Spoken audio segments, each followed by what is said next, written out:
Hey, what's going on guys? Josh Donnelly here with yet another ProTheme tutorial. In today's video, we are going to take a quick look at a nice use case for dynamic content. Now, there are plenty of ways that you could apply what I'm about to show you today, but the simplest and most straightforward is something like the copyright year. Now, there is nothing that says I'm an outdated website like seeing a copyright year that is not the current year.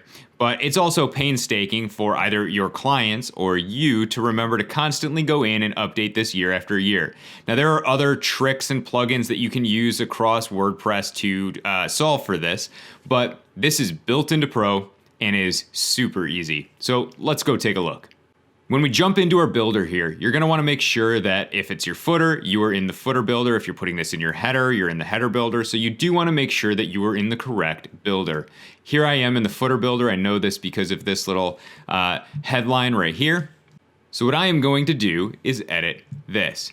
Now, instead of this being simply pure text like it is here, I want this year to be dynamic. So I'm gonna come in here and I'm going to select 2017 and I'm gonna go ahead and delete that. Then I'm gonna jump down to our dynamic content button and pull this up. And I'm going to search for current date. Now, if I were to just select this dynamic field and add that in, that's great, and it is pulling through the current date, but you will notice, let's add a space in there, you will notice that's kind of weird for a copyright, for it to change every single day. So what we want to do is customize this a little bit. And I'd recommend looking at this with every dynamic field because there are so many different custom options. You'll notice all of these dynamic fields have a little gear cog next to them, as does our current date. So we're going to click on the cog, and under format, we got a couple of different options here, but we're going to go ahead and choose custom format. Under custom format, you'll notice Y for year, M for month, and D for day.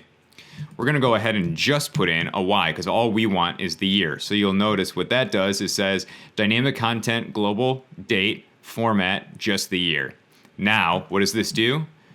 Copyright 2021. So if I go ahead and save this, you'll see that reflected right there in our footer. Now, that's great.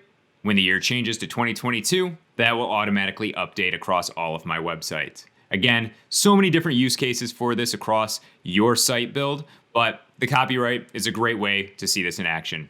As always, hopefully you found this video useful. Don't forget to subscribe if you'd like to see more content like this in the future, and I will see you in the next video. Peace.